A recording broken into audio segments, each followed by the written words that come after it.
The World Health Organization recognized 1st December as World AIDS Day in order to spread awareness regarding the acquired immunodeficiency syndrome worldwide. AIDS is caused by HIV virus, which is human immunodeficiency virus. The immune system of an individual is degraded or completely lost once the individual gets affected by this disease. Now, if we see that when this disease was first reported, it was reported in 1981 in America. But within the time frame of around 35 years, it got transmitted throughout the world, and now the infection it spreads around 25 million of the individual almost every year. So, every individual who is getting infected by the disease has the same strain but in a mutated condition. Since HIV virus is a kind of virus which is a retrovirus, RNA is its genetic material and it is a single stranded virus. This virus can be can get mutated at a very fast rate. If we see the structure of the HIV viron, the genetic material present is a RNA, which is ribonucleic acid, and we know that the RNA is a very less stable genetic material. It means it is capable of getting into mutation very quickly because of presence of ribose sugar as well as uracil as a nitrogenous base. So the backbone as well as this nitrogenous base is the one which gets into mutation very quickly, and as a result every 1000 transcriptions which are occurring, one error is or one mutation occurs. So that can give us a very clear idea that what is the rate of mutation occurring in this disease, and that's the reason we are not able to create vaccine till now. There is one vaccine which has been created, but still it is under trial. It is not for use as such. Now let's look into the details of the structure of this viron. One important thing which I already said is this genetic material. Second important thing is reverse transcriptase. This is an enzyme which is required for transcription purpose. Transcription means duplication purpose. At first, this RNA has to be converted into DNA because this organism or this virus is going to enter inside a human being. When it is infecting a human being, the human being, they have their genetic material as DNA. So the cellular machinery which is present in human being, that is capable of only duplicating the DNA, not the RNA. So first conversion of this genetic material into genetic material which can be very easily duplicated by the human beings is required to be done, and that is done by reverse transcriptase, which is a kind of RNA dependent DNA polymerase enzyme. So this will be very easily converting RNA of the virus into DNA of the same virus. Suppose ATGCCC is there. Let me just write it down. ATGCCT is there as a genetic material for this RNA. This is the DNA part of the virus, and actually I should write AUGCCU. This should be for the initial part.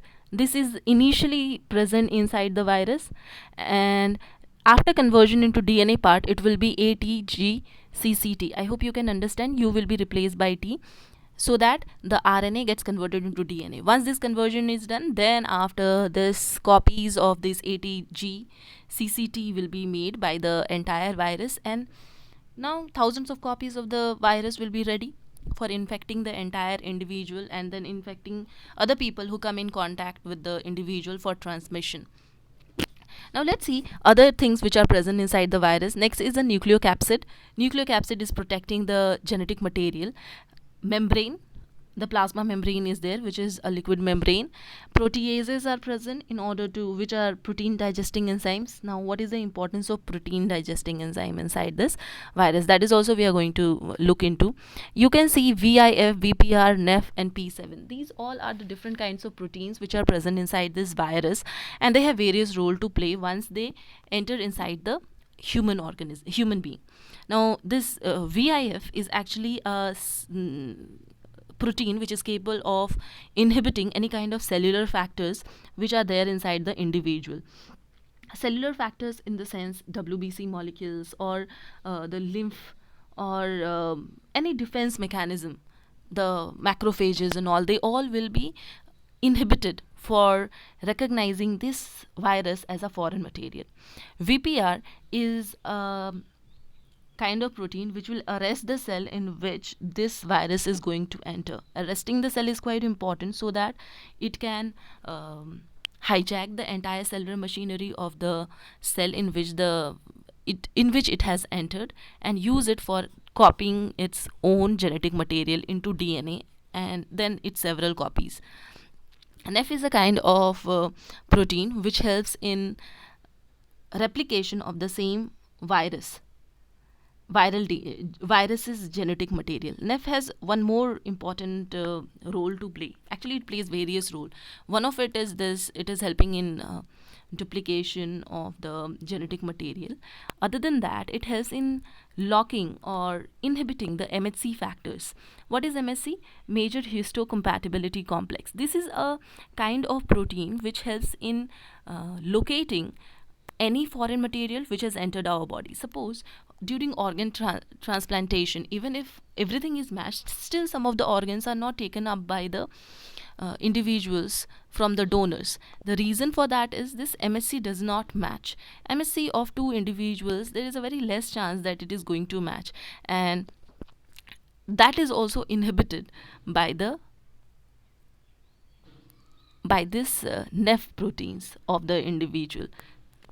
When I'm saying, it means the organism to which the infection has been caused. That organism's MSC molecules will no longer be capable of locating any foreign material, so that organ failure can occur, and as a result that particular cell will be docked off, or it will be digested by the lysosomes. That won't be taking place because of NEF. P7 is a kind of protein present in the human beings which generally functions, and when it is functioning, it is not allowing any proto-oncogenes, which is cancer causing genes, to proliferate. So cancer is not caused to the individuals. Now P7 in the human beings will be also locked, or will stop its activity once this virus has entered the individual. So the individual suffering from this HIV infection will also have very high risk of cancer. Now, other two important things are the glycoproteins. The glycoproteins are kind of outer coverings, and these glycoproteins have two parts. One is the docking part, the head part, and another one is the transmembrane part. This transmembrane part is a kind of tunnel which will be allowing the movement of the inside genetic material outside into the organism in which the infection has to be caused. And docking protein is something which is going to get attached to the transmembrane protein of the individual, of the organism, of the human being. So docking protein will which is GP 120 will go and attach to the human being's glycoprotein part, or the transmembrane glycoprotein part of any cell, and GP 41 will transfer the genetic material inside the human being.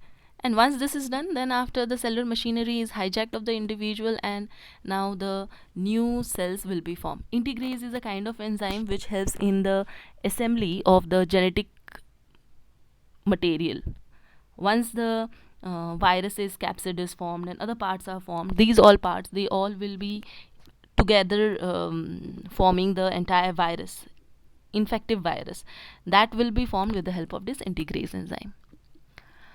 Now let's see how does it infect the human beings. You can see the retrovirus, the viral RNA core will be transmitted to the individual. These box area is the animal cell, and glycoprotein 120 will be transferring the genetic material through glycoprotein 41, which is a transmembrane protein, inside the human beings. Once it has entered the human beings, along with the transcriptase, reverse transcriptase, then it is going to first of all enter the genetic material of the cell So the cells inside genetic material, which is the DNA, it will be going to get incorporated over there, and before incorporation it has to convert its own genetic material, which may be A U C G U T.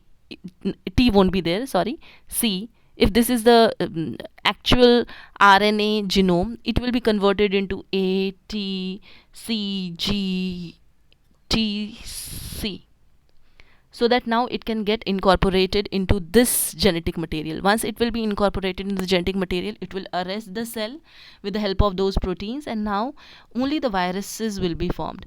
Once the viruses are completely filled inside this cell, then they will be completely formed and will burst this cell to spread the infection into the blood vessels, lymph glands, and the entire human being's body. So once this is done, it means the human being is already having the infection but is not aware about the infection. So this is how actually the virus is going to infect an individual. Basically, this DNA conversion of RNA to DNA, and then DNA getting incorporated into the DNA of the human being, then arresting the cell and then making its own copies, is something which is done by the virus. It basically turns that entire cell into a factory of its own, a factory where more viruses will be created or will be formed. So once these all viruses are formed, then after what? The T helper cells inside the cell will be dismantled. The T helper cells, as well as basically whenever an HIV virus it enters the body cells of any human being, at that time the main function is to recognize the CD4 receptors. Now these CD4 receptor actually are the ones which help in endocytosis with the help of T4 cells. T4 cells are helper T cells. Okay, these helper T cells, they will be stopped from their activity. Now they no longer will be capable of recognizing any HIV virus or undergoing or performing endocytosis of that HIV virus, as the helper T cell number is going to decrease because the viruses don't want themselves to be killed. Similarly, not only viruses are being killed by the helper T cells, even other bacterium or microorganisms which enter inside the individual's body, they all are killed with the help of these helper T cells. So with the decrease in number of helper T cells, even a minute microorganism which was generally non-pathogenic for an individual will also become pathogenic now, since the individual's entire nervous system is no longer activated. It is no longer capable of causing any kind of defense mechanism. So what the AIDS virus is actually doing, first of all, it is stopping the activity of WBCs. Then after, it is stopping the activity of T cells by dismantling the CD4 cells or CD4 receptors. Basically, the CD4 receptors are present on T cells. So when they are dismantled, then the cell is no longer capable of finding any foreign material or killing the foreign material. So this entire immune system goes to collapse once an individual is suffering from the disease. Once this has happened, then after, the individual is going to show all the symptoms of the disease, and the symptom of the disease, it is going to, the inoculation time period of the disease is around 6 months to 10 years. Within this time frame, an individual is about to show the symptoms. If an individual has a very strong immune system and the viral load is very less, the virus is present in the individual's body in a very small quantity, then it may take 10 years. Otherwise, within 6 months, if the viral load is very high, then it is going to cause infection and ultimately death of the individual in a very short time frame. Now, one thing is quite evident from this, that since it is infecting or it is destroying the entire immune system, the same individual suffering from AIDS will show the symptoms of AIDS later, but that individual will be showing various other symptoms within this time frame of expression or diagnosis of the disease. So let's see the individuals who are at very high risk zone. The homosexual individuals The bisexual individuals, the basically the individuals who have multiple sexual partners are at very high risk. The individuals who take drugs, they take injections, through the injection they are taking drugs. So, and when they are taking the drugs, their mental condition is not as such that they can understand that, say, taking same syringe with for drug is not a is definitely going to transfer this STD from one individual to another. So they also get infected very quickly.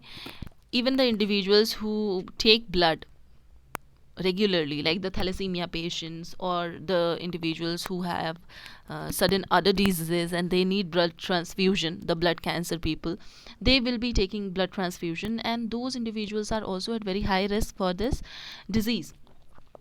And if any child is born to a mother who is HIV positive, that child will also have very high risk of this infection, that is HIV infection.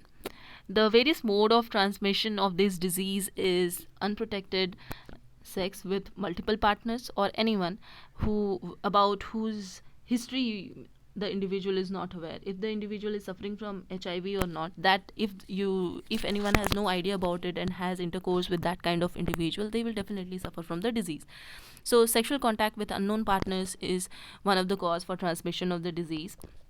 If anyone takes injection through the syringe which was initially given to some HIV patient, then that can be a cause. Using blades or razors which was used by HIV patients, that is also a cause for HIV transmission. The individuals who go to for haircuts and all, over there, if the same razor is being used, that can transmit the disease. It is always said that the males are at a higher risk of the disease as compared to the females.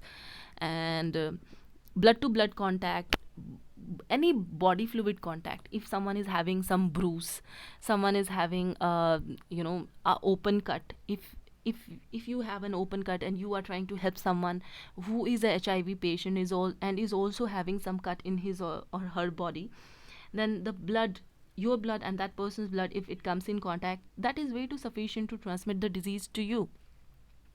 Similarly, if there is a bruise in your skin, some part is broken in your skin, some mucosal membrane transfer can also occur, some mucus transfer from one individual to another, or sometimes this injection. These all modes can be considered as sharing. The way sharing a needle is transmitting the disease, similarly blood to blood contact, skin to blood contact, even mucus contact can lead to the transmission of the disease. You can see mother to fetus transmission can also occur, and definitely blood transfusion can also cause the disease. So these are some of the modes of transmission of this disease. There are various symptoms of the disease. First symptom is fever, throat pain, headache, muscle ache, joint pain, swollen glands, because lymph nodes, they will no longer be capable of activity, because the main function of this virus is to decrease the immune system and or decrease the activity of the immune system. Lymph glands are also involved in the same activity, so it is going to disrupt the immune system as well. Skin rashes appear in the individuals. The symptoms may appear from few days to several weeks in if the individual is first infected, and this may last to 2 to 3 weeks. Sometimes it may get subsided, or it may reappear after some more time. The what I said initially, the individual will show some normal symptoms. Later on, there will be various uncurable diseases. Sometimes fever will be there. If fever is gone, then headache. After headache, maybe constipation, maybe tuberculosis, pneumonia. Sometimes cancer will start. So various diseases will occur one after another. The individual will be at a very high risk of any kind of disease. Any disease, if it is there, that individual is the one who is going to catch that disease at first and show the symptoms at the earliest. The best way to avoid this disease is not coming in contact with any individual who is HIV positive. But the problem is the diagnosis. Many individuals who are suffering from HIV, they are not even aware that they are infected, so they transmit the disease to anyone. get tested for HIV, which in India anyone goes for the test. Rarely anyone goes for the test. Choose less risky sexual behaviors, avoiding sexual contact with any unknown individuals, unknown history of an individual. If you are not aware about anyone's sexual orientation and his sexual history or her sexual history, you should avoid sexual contact with such individuals. Use of condoms is one of the best way to avoid this kind of STD. And it is always important to take drugs only after taking. When I say don't ingest drugs, over here it means that the drugs which are drugs like I should say, not the medicines. These drugs are actually the drugs. They should not be taken. And even if anyone is exposed to a HIV patient, they should go and talk about it to a proper healthcare worker or a person who gives advices about it, and get the diagnosis done for the HIV, so that if you were in contact with anyone who was HIV positive, then you can get tested and check if the virus has actually entered you or not. So that is these are some of the ways by which prevention can be done. And another few ways we can think of, whenever anyone is going to any barber shop, they should make sure that common razor is not being used on them. They should always ask the barber to use a fresh razor. Second thing is, whenever you are going to a doctor for injection, make sure that the syringe is new. That much awareness you should have. And everything which we have seen in the mode of infection, every mother, before every individual who is going to conceive, should check their HIV. If the individual is HIV positive, then they can go for some other modes um, of taking a baby, like arts can be done, assisted ways of pregnancy can be tried, so that no infection can be transmitted from the mother to the child. This disease can be diagnosed with ELISA or Western blotting. Both these techniques will be studying in details in biotechnology. But right now, you can just think that these are the ELISA is a kind of enzyme-linked immunosorbent assay in which enzyme and blood serum and some antigen antibody reaction occurs, because of which, if it is giving a color, it means it is positive. If it is not giving a color, it is negative. Western blotting is done with the protein of the HIV virus. So it is a protein test which is basically done, HIV protein test. And again, if it is showing the change in color, it means the infection has been taken up by the individual. Finally, the ways by which we can cure the disease. Only way by which we can cure the disease or prevent the disease is by precaution. Other than that, some of the other medicines are given to the individuals just to reduce the viral load, just the reduction of viral load. If someone is going to die within 3 months, it can be delayed to 6 months. That is what it can be done, nothing more than that. In individuals suffering from AIDS has to die, and there is no other way by which we can prevent it. But some of the medicines are still recommended, like retrovirine, azithromycin, or digoxin or deoxycytidine, Zerit. These are some of the medicines which are given to the patients who are suffering from AIDS. But the best and the most effective way to avoid the disease is a precaution.